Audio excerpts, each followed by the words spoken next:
Hello YouTube, it is Damien, it is the Rise of a Nation, it is episode 156. Today we will have the Champions League group stage draw, as we generally do, but there is so much going on. We're at a crossroads in the save. We are at a point where things are going ballistic. At one stage, by the way, this transfer thing, and we had like 25, 30 bids in at once for all our players. We have a few players that are upset, and I've got one player that is rejecting some of the biggest clubs in the world because he wants to stay at SFB, and I love, but I'm worried we're going to lose him for big amounts of money, bigger than NILDO money. And we actually have a bid that's borderline nearly as big as NILDO's money. First place we are going to start, as much as it pains me to say, NILDO has left the club officially for Bayern Munich for 80 million. We also sold Leafy Christian, and we have made one signing as of right now. The club, I didn't realise when we did the end of season review about NILDO, signs high reputable players. For me, high reputable players at the club is 2.5 star or better. Or 2.5, sorry. Yeah, 2.5 star or better. Basically 3-star, more than likely teetering there. One Joe Esteban's come in on a free from Chelsea. Chelsea, by the way, didn't make the Champions League. He wanted to leave. He's a very good experienced winger. Knows exactly what he's doing. We do have a lack of depth on the right wing, right? We've got Carlos, and that is it, right? We've got Lars that can play there, Nielsen can play there, etc., etc. We haven't really had a proper backup winger since Sobby. We've always had makeshift. I've just decided, look, we've lost NILDO, who would go out there if we did get an injury as well, by the way. I'm going to bring a guy in that is going to have 15 natural fitness, which means he's going to probably keep his stats in the next few years and keep him there. And if he does play with some form, there's no chance that, there's no way we can rule out the fact that we won't get like 9-10 million for him, which would be good business to pick him up on a free from Chelsea. However, there is some big bids that have come in. And Carlos, we're going to start with straight away. This guy is world class. He's just, by the way, led Portugal to the final of the World Cup. He just got an assist in that game. He's played 15 games. He's been in great form for me. And you would think, oh yeah, Man United. Yeah, I want to go. He has no interest to go to Man United. Spurs, right? No interest to go to Spurs. He is ridiculous. PSG, no interest in going to PSG. It is mental. So you will see this right now, as I am rejecting that bid because he doesn't care, and I am rejecting this Man United bid. That is 51 million up front. He will play 50 games for Man United, I can nearly guarantee it. So that's 8.25 million. Apparently, if they win the Champions League and all that, they get all those clauses. I wouldn't say yes to that deal anyway, but I would say yes to that deal in terms of a way where I would be like, if there was less focus on them winning the FA Cup and the Champions League, but more up front money, like if they gave me like 20 million over installments and whatever, I'd probably be like, right? And percentage of profit net sale, he's not going for profit.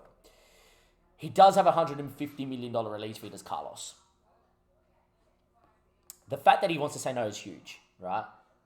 I do think if Man United, we ever said yes to a bid, Man United have enough money to say, hey, mate, we're going to put you on like 250k a week, come over, and they would be like, okay, whatever.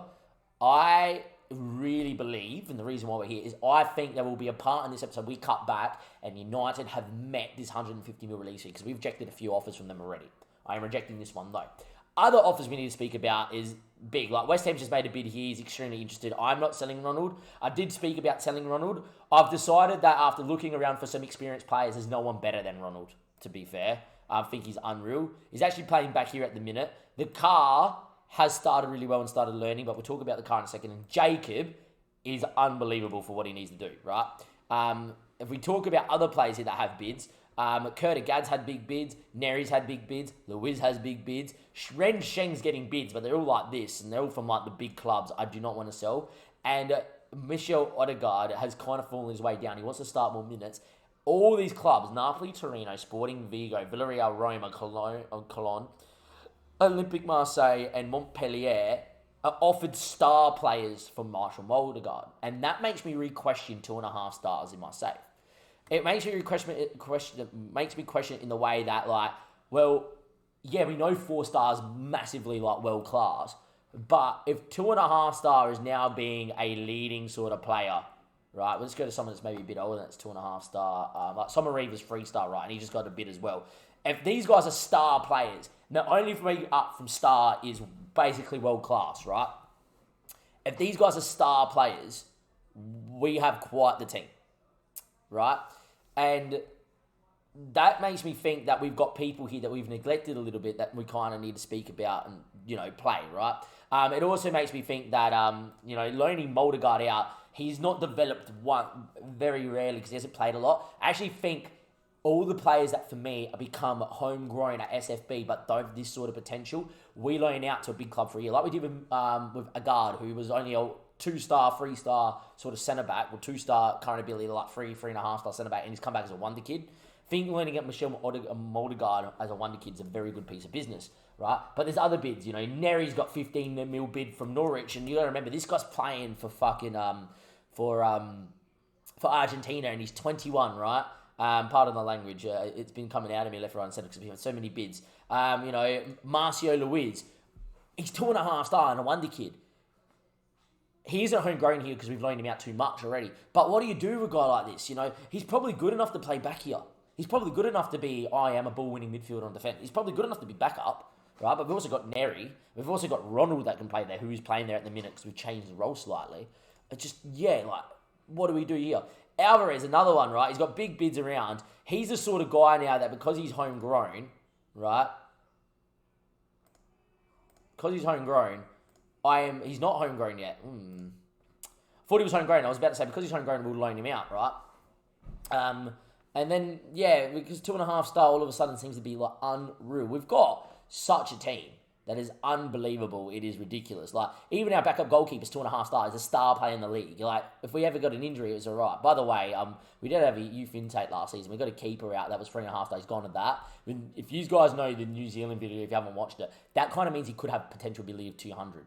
Up until they're like 17, they never give a 5-star rating. And if they do, it kind of means that they're not 200, but it's like 190, 180. Stefan, by the way, could be a really good player. But it's not what we want to speak about. We've got bids for like a guard for like 6.75 million, and this guy's my own homegrown player who we've loaned out a lot. It is ridiculous. The last player I do want to speak about is actually Wim Smet. He's actually grown into really well, but he's got so much interest from a lot of people. I actually think about cashing in. Dortmund made me a bid, but I haven't really done whatever. So what I've just done is I've just transferred this in for 50 mil.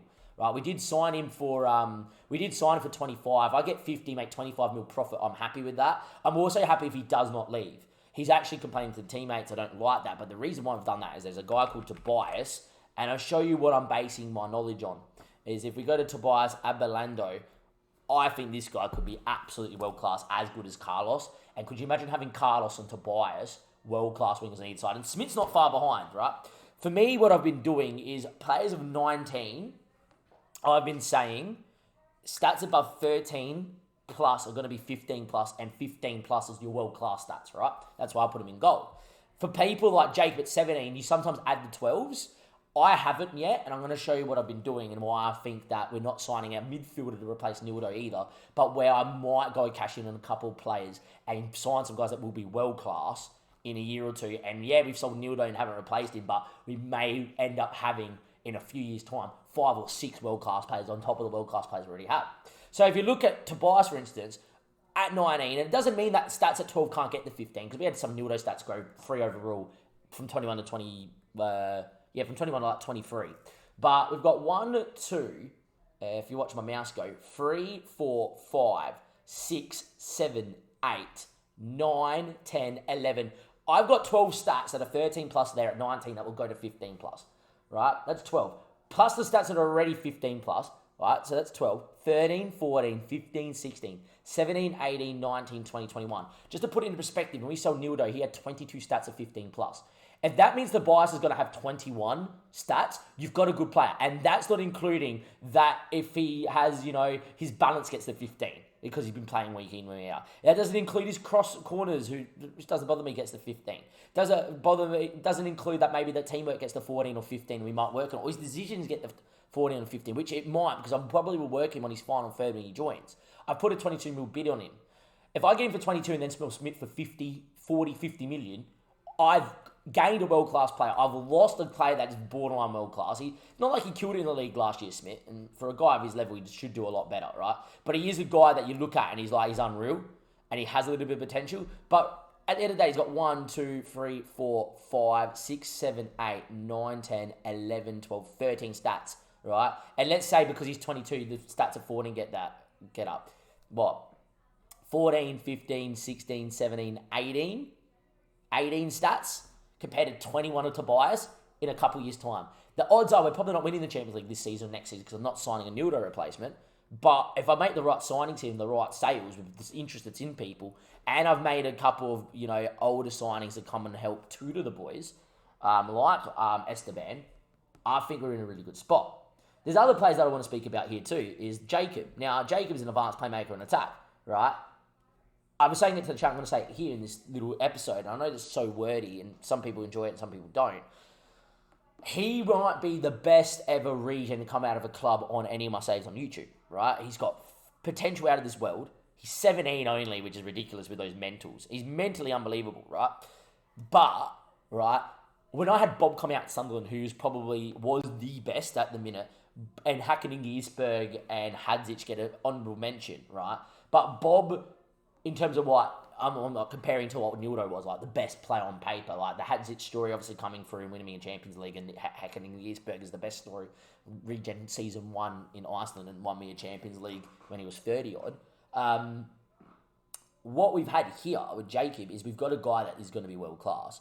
Bob came in my last 2 seasons as a regen at Sunderland, and the year that we lost the Champions League final, which is the year before we won it, we signed Mbappe that second year.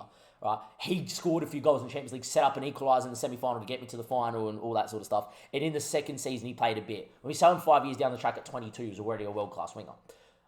Jacob, for me, because the save's going to go for 4 or 5 years, is going to be the region that I've used the most that is of that world-class level. Where Isberg and Hadzic became world-class as well and whatever. Jacob, for me, has the potential to be the best. He could have 200 potential for instance. Now, at 17, I'm only going to count stats at 13 plus that will get to 15 here, what we just did with Tobias. And obviously what we just did there with the winger and Smet. I will then add the 12s on afterwards. And you just see how good he is. And look how many of these stats are for advanced playmaker and attack. Right? He has got already, in terms of 14s, 1, 2, 3, 4, 5, 6, 7, 8. Right? And then have a look at the stats already past 15. 9. 10, 11, 12, 13, 14, 15, 16. That is 17 stats already that for me are going to be guaranteed 15 plus. We've already, 1, 2, 3, 4, 5, 6, 7, 8, 9 stats already 15 plus, right? That's pretty good. And then if you add the 12s from the 17, 18, 19, 20, 21, 22, NILDO level. NILDO's level.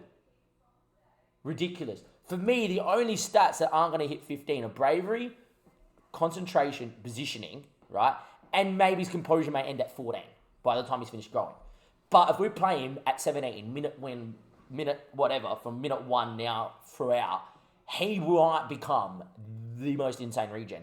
He may even give NILDO a run for his money. So when my coach was telling that NILDO, he could be as good as NILDO, far out, they were not wrong. All of a sudden, if we give him the 12s, 21 stats out of 36, 15 plus, mental, world class, right?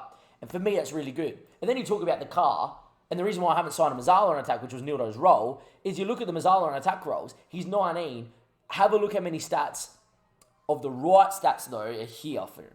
So we've already got, stats 13 plus, because he's 19, are going to go to 15, right? So we're going to go 1, 2, 3, all right? 4, 5, 6, 7, 8, 9, 10 stats already, right? Plus the ones that are already there. 11, 12, 13, 14, 15, 16, 17, right? That doesn't also mean because he's come here and he's only been growing at A or B that he comes in, experiences a higher level, and these stats at 12 get there too. And you've got 17, 18, 19, right? 19 stats, total stats. NILDO had 21. 19 is not a bad shout from your own sort of regen. For me, I've got world class on the left, left attacking mid, which is Jacob, and a very good, pretty close to world class on the right. And there are your own homegrown players, unbelievable. When you add in that we could sign Tobias that's going to have 21 stats over 15 plus, and you got Carlos that's world class already, right, and doesn't want to leave, and you got Nielsen who's up front that's a monster, you're looking at a world class group of players when by the time they're all 24, which is in 6 years' time, you're going to have a world-class 2 centre mids, you're going to have a world-class 2 set of wingers, you're going to have a world-class striker, that's 5 already. You've probably still got Ibe on the left-hand side, who's already world-class. You've got a batting goals, who's already world-class. You've already got 7 world-class players, right? And then that doesn't mean that any of the stats that we've kind of grown and got from our centre-backs aren't world class either. We could have 8 or 9 world class. Yeah, we might be able to sign people here. We've got 49 million, which does not help. And if we do make a couple sales, we could make, 60, 70, 80, 90 million transfer budget and maybe buy one player to replace NILDO.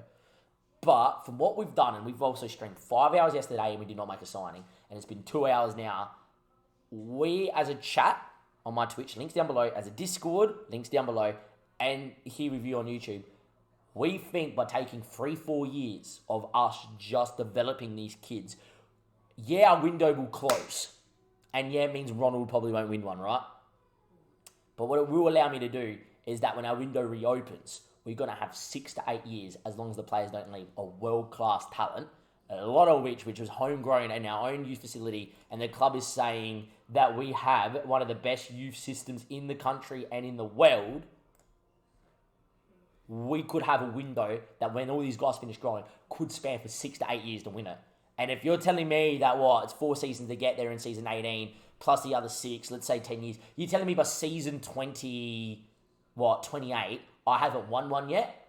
There's either A, something really wrong with the game, or B, there's something really wrong with me because I can't manage.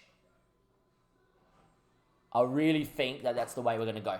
Now, in terms of what I'm going to do for the rest of this episode, if Carlos gets a big bid of 150 million, you will see it. Because that would throw me into a frenzy of, okay, I need to sign a right winger. To be fair, I might even play Nielsen on the right and the baller up top just for a year and get Nielsen playing every game on the right-hand side, just get him developing that way. But yeah, I really think that as much as we would have loved to have won a Champions League now, this might be my best ever chance to build an absolute dynasty of a team here at SFB, like the best ever team I've built. The Sunderland was unreal, right? Unbelievable, but that team was like very old and, they had to win it that year and the next year, or Mbappe and all those players had to leave, right? HK was probably a one-off season. Yeah, we had some middle-class talent, but they had no right to win it that year.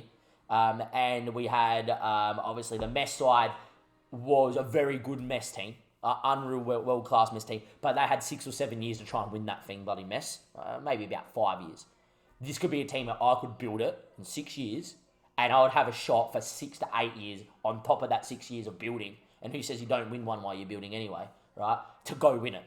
Our window may have closed, maybe for a season, 2 seasons, maybe 3 seasons. But if we get the right players in, we make the right sales here, and this window could be the most important window we have. And if we put the time to the youth, we could have an unreal side. And if I could have 5, 6 guys that are homegrown at SFB, come from my own youth academy, that could be mental as well. I'll see you in a second, YouTube. It's either going to be for the Champions League draw. That part there is going for 17 minutes. So with the Champions League draw, it's already 20. I would probably go, that's the draw, done, dusted, and give you YouTube games in different episodes instead of the draw and then a Champions League game. But what I will do is if there's any business, you'll see it here first. I'll be back in a second. Don't go anywhere. Saying that though, what would you do? Let me know. Would you go spend? I don't think so. Welcome back, YouTube. It isn't a Carlos bid either that we are talking about here. I said I would come back if Carlos got a bid. Man United made a $112 million bid, rejected it, wasn't interested. Liverpool made a $40 million bid and he kicked up a fuss because he wanted to join Liverpool. In the end, a bad talked him out of it. But I have a bid here for Neri. Now, Neri's been getting bids from some bigger clubs for about like 12, 15 million. And then Real Madrid came in and said, I'll give you like 15 million, 20 million over time. And I was like, look, if you give me 30, clauses that I think will definitely hit to get it past 40 plus 25%, I'll take it, kind of expecting some negotiation. And then Real Madrid just turned around and said yes. It sucks because I do think he's a really good footballer, especially in here, right? But we have Marcio Luis, who's very similar and a couple of years younger and could develop into this. And I also think here, because he's not playing for first choice, he's not going to go past 3 stars. I think, plus he's 110k a week because he's an important player. I think that's a pretty good bid. We have to take that. Before I do anything, by the way, if I can go to that transfer offer and accept it, there we are. I am taking that. However, with the interest in him, and we're kind of talking about it, we kind of consensus we might get 40 million out of him, but we don't think we're going to get much more than what they bidded.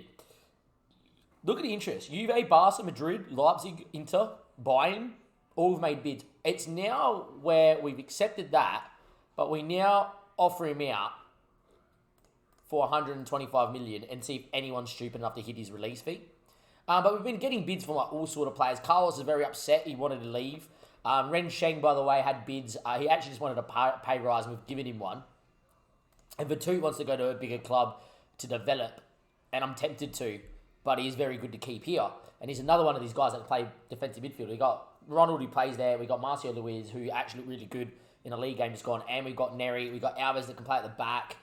For me, it's not bad. It actually allows me to get Alves back to the bench to cover, which is really good as well. And yeah, I'm very happy with that. So we've got Carlos, Ren Sheng, Alves as well that can play at the back.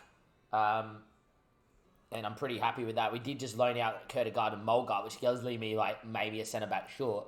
But even Luiz can train and play back there, which is not bad as well. And Sander Bloom, we all forget, is a centre-back. So we've got 4 guys there. You've got Sheng, you've got Carlos, you've got Alves, and you've got Bloom. Yeah, Bloom's playing week in, week out when you do need to rotate. You probably do miss having one centre-back. Doesn't really bother me. That we could easily play Vatu, who we're not going to sell out at right back, and he will develop into a world-class player. So it's fine. I am going to let Neri go because of that. But yeah, we're going to offer him out and see if anybody really wants him as well. I am going to reject the... I am going to ask Leipzig if they want to give me maybe like 40 million up front. Percentage of profit of sale, 50%. We will ask over in 3 months, for 3 6-month installments, maybe for another like 7.5, and after international appearance of a game, another like 2.5 million, and you know, go something like that. They've decided to walk away. So like for me, that's fine, right? I will obviously reject the Vatoot bid. We are probably one centre back short, but I could always recall a guard. But I think that's really good business to probably cash in on Neri, 110k a week. We've just signed Tobias, which I said I was going to do. Smith's still here. He's not happy, but he's been playing and he started the league really well, which is good. And if I can keep him, it's fine. You know, Tobias, Smith, you know, Esteban's looked pretty good since he's come in and played. Nielsen looked alright. Jacob, the car, Somariva started the league absolutely insanely well. Ronald's playing at a world-class level. All of a sudden, I'm kind of going, yeah, we're in a very good spot. So, very happy with that. We will stick with it here for just one click of a day and see if someone comes in for 125 million.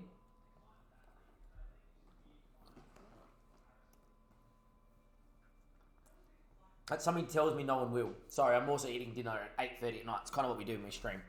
But yeah, I don't know if anyone will come in for Neri, but we're all right. In terms of the league, we've also played 2 games. We've won both. And yeah, so at the minute, it doesn't look like we're going to have to need to go and spur money on a right winger. And we're also in a very good spot in terms of the right sort of talent that's here. I did just learn a guard out as well to Espanyol as a key player. And he will develop so much, paying more week in, week out in Spain than being 4th choice centre-back here. And at the same time, I've also got Mulgard out there on loan at Roma. Fortunately, Falcone, by the way, guys on the stream, world-class DM. If I ever got like 100 million in the transfer budget again, I would have gone on and got him. But I don't know if anyone's going to come in here for Neri. Doesn't look like they are. Look, I'm happy for him to go for 40 odd million. I might offer him out for, you know, maybe like 60 million now.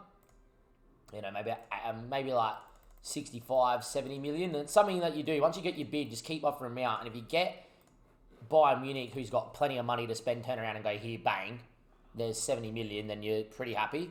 But yeah, look, I think we'll be alright. Sam Hillian and Ibert's injured, that's fine. But look, it looks like Neri's going to go out the door. Would you have sold him? It's one of those ones where you don't, but he's not going to be playing first team. You know, I've got Carlos and I've got Ren Sheng that have a very good understanding together. He's not really a centre-back with 8 headering. You know, like Argentina use him at centre defensive mid or at right wing back. For me, he's more of a DM / right wing back, and I've got right wingers in Ravel and Vatoot, right wing back, sorry, and I've got DMs in Luiz and Ronald and like Somariva can play in there, Vatoot can play in there. I've got so many dual position players that feel like cashing in, getting in 40 million into the coffers is always good. And this is all about this rebuild sort of thing we're going through, is getting in the right guys, giving them enough game time that they all develop into world class. Neri's pretty close. He may become world class at Real Madrid, but he probably won't become world class here, and I think it's the right time to sell. Let me know what you would have done down below. See you guys hopefully for the Champions League draw next, or a bit more transfer drama. Welcome back, YouTube. It is, like what, 6:40 in the morning. I'm actually going before work. This is how long this window's taken me. It is been what we did 11 hours on stream. Sorry, that was next to my phone. 11 hours on stream, and we're still in August. And secondly, we have a big bid here this morning for Wim Smet. Now, he wants to leave because he wanted to join PSG to play in a better division. He's now kicking up a fuss because he does want to join BVB, which is obviously Dortmund, who we're doing a save with on YouTube. If you haven't checked that out, go check it out. But as you can see, he's a world-class winger. We do have Tobias that has just come in as well. We bought him in for 22 million. I did say if I could sign Tobias for 22 and sell Smith on for about 50, I would be happy. In saying that though, Smith started so well in the season, and you do look at him and you do go, yeah, he's a bit of class, especially physically, he's unreal. Very driven with a determination, and I don't want to really sell a guy of this quality, especially at 22, especially that he's got a contract at 2041. Only problem is if he does become really unhappy, doesn't become happy in the next year or so, we may never get a $50 million bid again. Unlike with NILDO, who you knew were going to get money for. Smet, as much as he's a bit world class, has not played for Belgium yet. Not Belgium, the Netherlands yet. Well, no, Belgium. It is Belgium. I was right. And they just won the World Cup as well, Belgium. And I don't know. It's a tough one, this one. The money's good. If I get it out the way of my face, you can see I get 36 mil up front, which is great. And I get 14 mil guaranteed. And I do get 20% of the profit. And I do think he will go from Dortmund, if he developed, to maybe a club in Spain like Real Madrid, Barca, or might be to like Liverpool, whatever. I could see that happening for big money, and we would get a slice. In the second offer, we do actually have a bid here from Hertha Berlin, which is a little bit more, but basically the same thing. I would rather him obviously take the Schalke bid, Schalke bid, but he doesn't want to go there. It's tough. Because you compare him to Tobias, we've already done this in the episode. Tobias is just a little bit below him, but he's got a couple years in him, and I do think at 22, Tobias will be better than Wim Smet. My only issue is that the only backup options we have in this one, in this position, is it's not bad in the league. It's Jefferson, but if we lost Tobias to a long-term injury during the group stage, if I knew what the group stage rule was and it was an easy group, like we got like last year's group, I probably would go, we'll cash in now because I don't need Smet. If there was an injury, Jefferson can do the job and Lars can do the job as well, but it's tough. I'm going to take it. I'm not happy to take it, but I am going to take it, and it is what it is, I think, but we'll see how we go. Yeah, he wants to go to Dortmund. Just go, yeah. I don't know, what would you have done? I definitely did not want to take it, but good luck to him. And yeah, it's good money to get back into the club. We only get 60 mil, 60%, but we have obviously got the upgraded stadium coming through. We're going to have a 20,000 seater stadium, and we do have the, what's it called as well? We do have the... Well, we do have the potential to be building a new stadium, which we got approved. I haven't seen plans for just yet. With all that in mind, I don't mind bringing in some overall balance into the club as well. It's not been often that we've had over 200 million. This would get us there. I don't want to be selling my best players to do that. Like I said, we have a very good core, and this episode's gone on long enough for me talking. A very good core of players, playing well in the league. Everyone's looking good. Tobias scored in his debut and all that sort of stuff. And we need to keep these players in 19-year-olds and grow, but we also need to keep quality too. We can't just sell the quality on. We're doing everything we can to reject bids for Carlos, and we're doing everything we can to reject bids for Rensheng because they are pretty well-class centre-backs, and we're doing everything we can to reject bids for Ibe and, Abad. And we need to make sure we don't be selling like Wim Smet on, guys like Wim Smet on too much, but I feel like the Wim Smet one, because we signed Tobias, who could be better than him at the age of 22, he's 19 and he's still very good and it's going to kill the league, and yeah, I think we'll be okay. Anyway, I'll see you guys soon, and we'll be back with the Champions League draw, I hope. Welcome back, YouTube. Last part of the Champions League group stage draw. I am home from work, and we have a little bit to talk about, of course, but you guys waited long enough, so we're actually going to do the group stage draw first, and then we'll talk about the transfers, everything else that has gone on here, and wrap up this absolutely massive episode where we have tried to replace NILDO. We've come out as the second seed yet again. We actually have a higher coefficient than a couple of teams here, but I believe this, like the Portuguese champions and the Dutch champions, obviously get a first seed in because if they win, they go straight in as a first seed because they're guaranteed. I'm hoping to one day have it that Denmark gets that too. Or we just need another club in Denmark to do well in European competitions and get us in there. As you can see, out the bat, teams have been drawn. Straight away, I'm looking at Group C, D, and G as sides that we would definitely probably beat. Monaco haven't been particularly great on the save. I think we'd beat them in Denmark easy, and France would be interesting. I think Ajax would beat home and away. I think Benfica would beat home and away. Juve's there, and we know we can beat Juve home and away as well. We just want to avoid Group B, Barcelona yet again, Group E, and Group H. Even Leipzig, we don't mind. Knowing that we've played Barcelona 10 times already, we're about to get Barcelona again, aren't we? Teams we will be avoiding, though, is City, PSG, Madrid, United, and Valencia. There's a few teams we will speak about that we want to avoid in here, and then in Group in the fourth seed, there's a couple of teams you don't want either. Straight off the bat, United going there, PSG and Barcelona in the same one. We don't mind coming out in the next two, Man City, Valencia. We don't want to come out in Liverpool, we don't. We just want to avoid Group H if we could. Group G? Oh, we do get Group H. We get not last year's champions, the champions ball. We get a NILDO return, ladies and gentlemen. We get to play NILDO yet again. Yes, I just remembered he's gone to Bayern. We get to see NILDO again. Barring we can't get Dortmund. That is unreal, actually. So we can't get Dortmund. But from getting Inter or Lazio here, you won't mind anything else. We probably want Zenit. Sporting go out, Zenit go out. Poor Zenit. We now want Genk. Dortmund come out, Lazio come out. We don't want Inter. Oh, no. Oh, no. That is not what you want. We now get Inter, who's FM dust. We got Bayern and Inter. We got the group of death here. We just want to avoid Everton if we can, really. Oh, Everton haven't come out. They come out there. We're going to get Rangers. Interesting little mix of teams there. If you have a look at the group stage there, we do have Bayern, whose best player is not NILDO. That is scary. We do have, of course, Inter, who has done us over in the Champions League, and they just signed Carlos Falcone, who I was interested in, and he's world class. And we just did find ourselves Rangers, who are pretty decent and have some good little players as well. We do have to speak about what has gone on here, though, in this window. If you also go to the World Cup, by the way, it was this year. Belgium have won the World Cup, which is massive. If you go by like the award winners there, and you go by like Team of the Year, Dream Team of the Year, NILDO did not make it. Very heavily Belgium-esque lineup, but Lewis Ibe did, which is crazy in itself. But yeah, best player of the year, best player there was David from the Czechs. He had a pretty good time of it. I thought NILDO was in one of these lists. I can't remember if he maybe I saw it. Maybe he made a Team of the Week, anything. But NILDO had a pretty good World Cup for Brazil.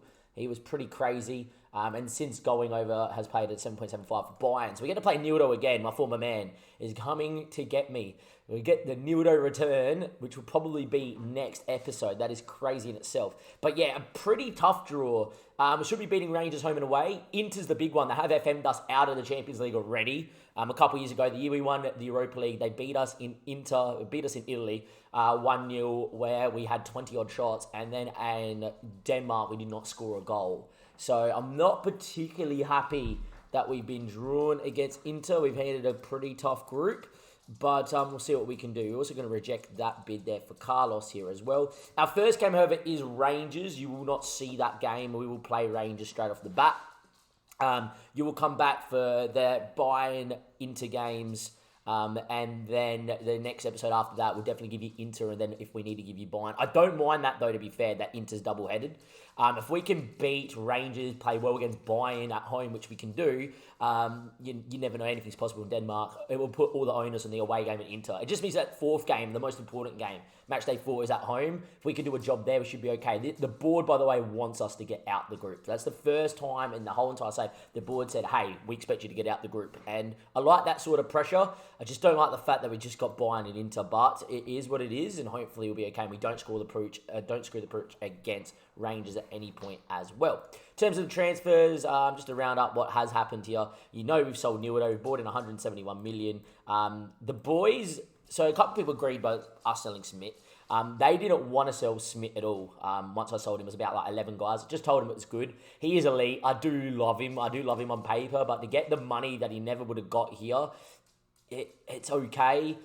We do have, obviously, Lando, and he's already started to develop. And his form since coming has been really good, and he's at the level 4-star. I do think the Argentinian will be a better player as well, but as you can see here, he's come in, got 2 goals ready in 3 games and carving up the league, which is really good as well. And look, I think we've been okay. In terms of on the ins as well, apart from Aberlando, we haven't really done too much.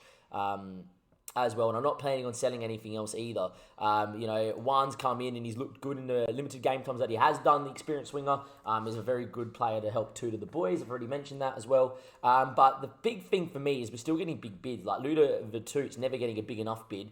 He's the sort of guy we probably could sell, but he has that 4-star potential, and I really should play him to hit him with. Ravel's been getting big bids, and this is a guy I don't want to sell because I think he could be as good as Ibe, and imagine him on the bench with Ibe. Carlos is starting to get some big bids. Now, for me, with Carlos, the only problem with him getting some big bids here is I think he's out of this world. I do think he's great.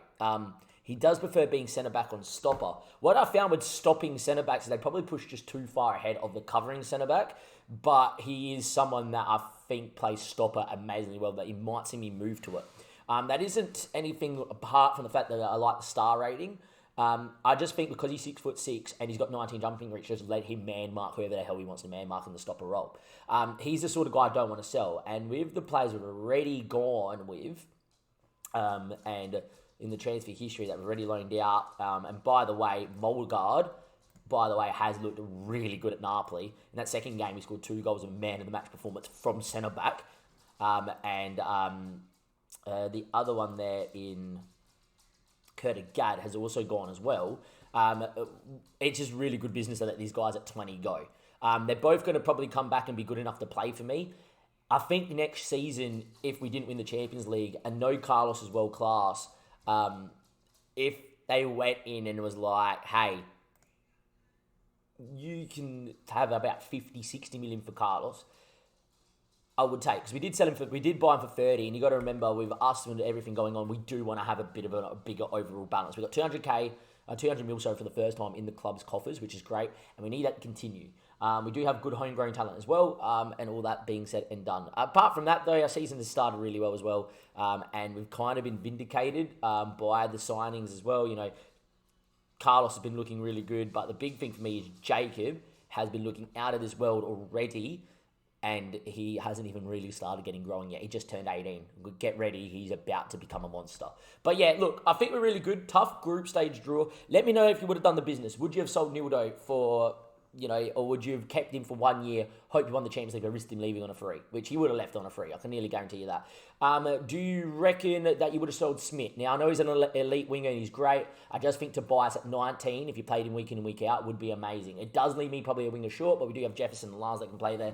And at the end of the day, in Denmark, where most of our games will be in the league, we're going to be good enough no matter who we play. Would you have made another sale? Would you have sold maybe Carlos on for the 30, 40 million bids we're getting from him as well? Would you have sold Ronald on at 29? I just think if we're going to tutor boys, he's a very good tutor to have. But yeah, let me know what you would have done. And thankfully, mercifully, we signed Nielsen to a new deal, and no one is interested in him at the minute. And well, boys, I'm telling you right now, this guy might fire me into a Champions League if he gets going. Anyway, from Damon and everybody else here, that's going to be the end of this episode. Next episode, we will have the return of NILDO to Germany, because we got Bayern in the group. We also got Rangers and Inter, who FM us out the Champions League only a few years ago. Hopefully, we can right the wrongs of that group stage campaign, even though we ended up winning the Europa League that season, and beat Inter, hopefully, maybe do a job against Bayern. Top in the group may be difficult, but you never just know. From Damon and everybody else here, I'll see you next time. Thank you and goodbye.